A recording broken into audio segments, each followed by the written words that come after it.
I spent a good portion of my life, I'd probably say about 2 months, like my sophomore year of high school, where I had a spray tan. Oh, I was orange. Hey, it's Renee. Welcome to my channel. Hope you like this look today. I'm very proud of it. It's for another video.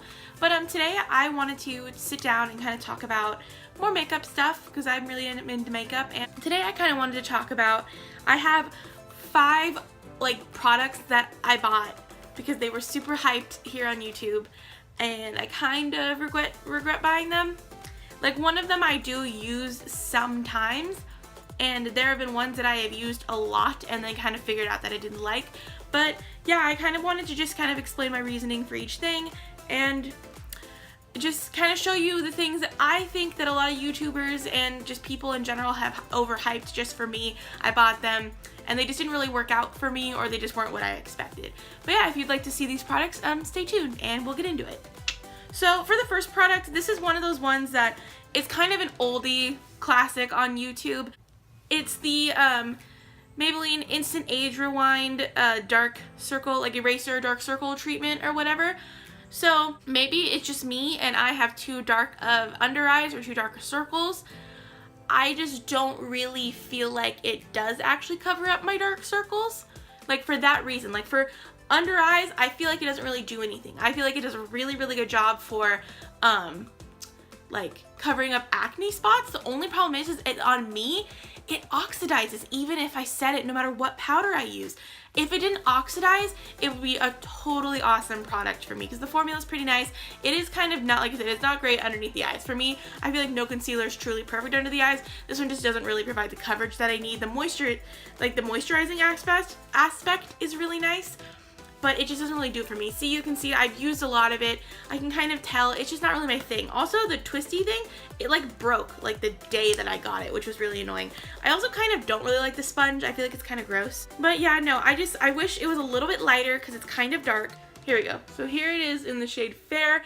For me, it's good, like I said, to match like with my acne and everything. And it does blend in pretty nicely. It's just that if I wanted to use it under my eyes, it's just kind of too dark. It's not really a good highlighting shade. And I don't know, I feel like it just kind of blends away. Whereas on my acne, I can kind of pop it on there, set it, and it's good to go. But it does oxidize, so sometimes then it'll look like I have orange spots on my face. When I'm more tan in the summertime, it doesn't look too terrible. But currently in the wintertime, when I'm very fair and I'm fair, it just doesn't really work for me at all. Yeah. Next thing for sure, so this isn't like a singular item, it's actually kind of a brand. So I love Wet n Wild products. Same thing with Maybelline. I love a lot of Wet n Wild and Maybelline products. But yeah, I like a lot of these products. And I should have mentioned this at the beginning, but if any of these products are like your holy grails, please don't get mad. It's just they didn't work for me. I'm very picky about what I like, and I'm very pale, so if things don't really match me, there's no point in me using them. But yeah, so really one of the things that was really overhyped for me that I totally fell into, I bought this over the summer. It's the Wet n Wild Photo Focus Foundation, Wet n Wild Concealer, the Photo Focus Concealer, and then the Wet n Wild Photo Focus Pressed Powder. So a big thing about this one is that it does look nice on camera, but I feel like if you have like mega oily skin with no dry spots, then this would be really good for you. I do have oily skin, but I do get, like, I have dry spots on the outside here just because I have acne.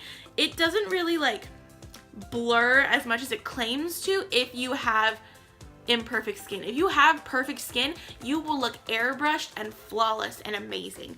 I also really don't like the spatula. It's also not very light and it oxidizes pretty bad. And like, I don't know, it just makes me, and then from someone who has oily skin, it makes me look dry, and then it gives me like these like flaky bits on the spots where I am dry, which is annoying because like I said, my forehead's really oily, and all to like this spot right here is oily. It's just these spots, and then sometimes I'll get like a pimple or two on my forehead, and it just really emphasizes my texture poorly. It just doesn't look good on my skin. I wanted to like it. It's a super affordable foundation. I mean, it's an ounce for like $6, but yeah. It's also very yellow, and I'm not that yellow. I'm more, I don't know, I feel like I'm more pink toned. And then the concealer is another thing. It's just really dry. And also, this is the lightest shade. The lightest shade is Light Ivory. Look at how light or look at how much darker it is than the foundation. Like if I were to put this underneath my eyes, it would literally be darker than the rest of my face. And this oxidizes as well, so it would get even darker. I don't know, it just really makes sense. It's just a really dry formula. I'm not really a big fan, and it's really not that like high coverage as it claims to be. And then yeah, and then for the powder too, the powder is really weird. I find it really, really hard to like pick up product. Like I can pick up product with my finger. See, oh my god, it's already, look, it's already oxidizing. It's already darker, the concealer is. The foundation isn't so much because it's pretty liquidy, but the concealer is starting to dry down and it's getting like orange. I just don't get how that's the lightest color. Trust me, I checked Maybelline's website. But yeah, no, so like, this, actually the powder isn't bad. It's pretty soft, like, and I like it, and I thought I would like it, but I have a hard time with a brush really like getting the product up. I find myself having to grind it, kind of like how Patrick Star does to get extra pigment, but he does it to get extra pigment. I do it to get any pigment, and I don't know, it's just like weird because it really picks up well, like if you just scrape at it with your finger, like with a brush or anything, but I feel like it doesn't really add a ton of coverage or anything like that, and there's just not a lot of pigment to it. It's another thing, it's so dry. This whole line is so dry, and I have such oily skin. I don't know, it's just not a good look for me personally. I wish it was, but it's not. I think next, this is another really popular thing, and it's not so much like the formula is really, really nice, it's the color. So this is the Hoola Bronzer by Benefit. So it honestly, it looks like pretty like harmless in here. It's just like, this is just a mini because I never like to buy full sizes just in case I don't like the product, unless it's a drugstore product. But yeah, no, I feel like it's one of those things, the formula, it's super nice, super soft and creamy, and it like, I don't know why, but it looks, I feel like when you swatch it, it blends really well on my hand, and it doesn't look super orange. When I put this on my face, and see, you can start to tell it is a little more orange, I look like a tangerine. Like I look like a straight up orange. It pulls so orange on my skin. Even for bronzers, like I prefer the butter bronzer, just because in its own way, for some reason, it's warm, but still kind of in its own way cool tone.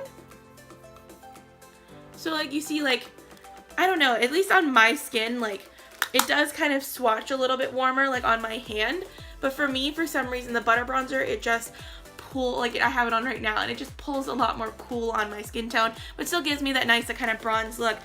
I do need to try the Hoola Light. I haven't tried it yet just because I'm nervous, but like I said, the formula is so nice. It's so creamy. I love the packaging and everything. I love Benefit. Benefit makes really nice products. It's just, I don't know, it's just so orange, and I just don't want to be orange. I spent a good portion of my life, I'd probably say about 2 months, like my sophomore year of high school, where I had a spray tan. Oh, I was orange, and it was just not good. So I mean, if maybe I'll try the Hoola Light, maybe I'll like that one more. I just personally, it's just too orange for me, and it pulls too orange on my skin, which is like, I don't mind having orange eyeshadow, orange cheeks, I'll pass, but like I said, it's not a bad product, it's just not a good color on me. And for another product, it is sadly another Benefit product. It is the Porefessional. I have a little tiny sample, which is honestly, this bottle is freaking adorable. And then I bought a bigger sample because I ran out of this one, but I didn't want to get rid of the bottle because it was so small and cute. And then this one's 7.5. This is, like I said, just the mini one because I couldn't justify spending like $31 on a primer that I probably maybe wouldn't like. And this one I feel like didn't have enough in it for me to test. So this one I'm about halfway through. It's just another thing too where like it does do a pretty good job at, and I dropped it. Okay, I'll just show this one. It does do a good job at filling in my pores. I do have pretty decent sized pores just because I do have blackheads. I have oily skin. My pores get clogged a lot faster than most people. I feel like it's, if you were to wear this with no product on top, which I do that sometimes because I feel like it does help minimize my pores throughout the day. So if I'm just doing like a no makeup day where like I maybe just like throw on some mascara, like I fill in my brows, and then like I don't really have any foundation on, or maybe I'll cover up like a pimple, sometimes I will pop this like in my cheeks right here and on like the tip of my nose, because it does do a pretty good job at filling in my pores. Like it's really, like it does what it says that it does. I have a hard time, if I put foundation on top of this, you can see it. It'll be like a line where it looks like kind of like I have like a Biore strip underneath my foundation, if that makes sense. Like wherever I spread it in, and I'll be like like really going in and kind of just warming it up and making sure it's mixed into my skin, and then I'll go over just with a Real Technique sponge with the foundation on top. I've tried a bunch of different foundations, Dermacol, Revlon, I've tried MAC, I've tried a bunch of different foundations on top of it, and I find that it just looks like there's like a piece underneath there. And it really emphasizes it. So if it's by itself, it's fine. I find that, at least for me, maybe it's just because it's putting liquid on top of kind of more of a dry powdery thing. Because honestly, I bought it because Manny MUA recommended it, and he's apparently oily and I'm oily. So I was like, oh cool, this will be like a good thing for controlling my oils. And it just, I don't know, just for me, it just really emphasizes my texture. It doesn't look right underneath my makeup. And it just doesn't do it for me unless I'm wearing no product. That's the kind of thing, is like Hoola that I mentioned before. It's super orange, but sometimes I'll use this as a transition shade. I never like to like waste makeup. Only one that's truly kind of wasting away is the Wet n Wild foundation, just because I really don't use it. Oh my god, look at how much this concealer is oxidizing. It's so orange. Oh my god, at least the foundation isn't so bad right now. But even then, look, the foundation has like no coverage, even though it's like a medium to full. And then for the last product, this is kind of wild for me, just because I feel like I was so excited to buy this. I had a gift card to buy it, and I was like, oh my god, it's only gonna be like $25, and this is like super talked about on YouTube. People love it. People love the formula. It's gonna be amazing. My eye makeup is gonna change for forever. And it just didn't, like, I like it, but if I hadn't had the gift card, now looking back, I would have never paid like the $50 price tag for this. But it is the Too Faced Cosmetics Sweet Peach palette.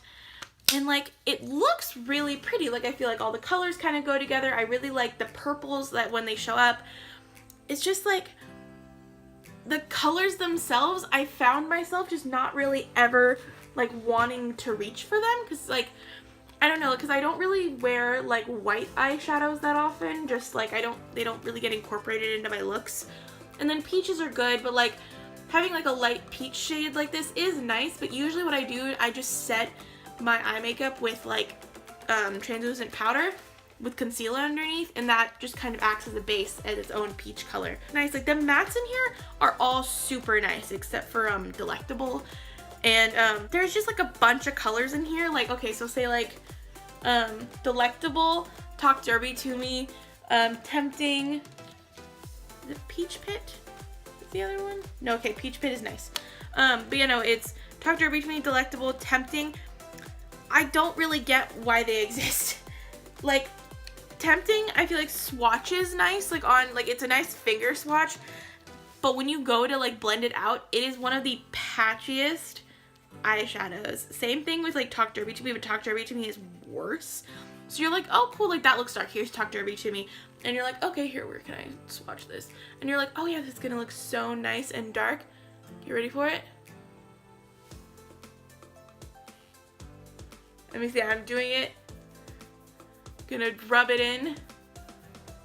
It's just so bad that I can't believe it exists in here. And Tempting, like, is one of those ones too, like, you can make it work, it just can get muddy and patchy really quick. And it's like kind of a bummer. And so like, I find it to where like, I don't use white peach. Let's see, I don't use white peach, I don't use peaches and cream, I don't use candied peach, I don't use Tempting, I don't use Delectable, and I don't use Talk Derby to Me. And that's 7 out of like the 18 shadows. The one that's honestly used the most in here is Charmed, I'm sure, because I used to use that to fill in my brows. And the other one that it's used the most is like Nectar and like Luscious. And bless her heart, I actually did use before on a look. It's just one of those things where, I don't know, I do want to like it. The formula is pretty nice, like on a lot of the mattes, and the shimmers are nice. I want to like it and use it a lot more so much because I feel like it is kind of wasting, and I do use it sometimes. Like, I used the green recently in a look on my Instagram. Oh, I'm super conflicted about it because I do like Too Faced Cosmetics. Okay, so pretty much the colors that I bought it for, I bought it for like this side because I've been wanting some like darker colors, and half of these darker colors like aren't good. So I don't know.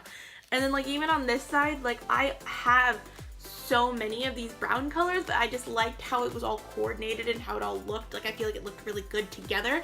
But if I was really looking at it, I have so many of these shades. Like, the only shades I guess I really don't have are maybe like this, and then I don't have like this, or these two. The rest of these I pretty much have. And so I was like, okay, like this is a very like coordinated palette. I feel like it'll look good together. And then I just don't really find myself being inspired by it. I have a hard time finding looks for it. I don't really like how a lot of the formula, like honestly, like Talk Derby to me is like a disgrace of an eyeshadow. Like, fine, if you don't believe me, here's another thing. Talk Derby to me, I'm gonna get in there. Here's some pigment, it's on there. We're gonna find a nice clean space on my arm. Press down. You saw. No, like little to no pigment is coming off. So those were pretty much the 5 products that were kind of overhyped by YouTube for me and that I ended up buying. And I hope I can save you the time of maybe checking them out at least. I know I'm a smaller YouTuber, but you know, take everything I say with a grain of salt. You should take what everyone says with a grain of salt. No one's fully accurate. Not everyone's completely right. What a product that may work for you won't work for me and vice versa. So I mean, just definitely do what's best for you. Do your own research. It's good to go. And yeah, I hope you enjoyed this video. If you did, leave a like down below, comment, and subscribe. It'd be great to have you here.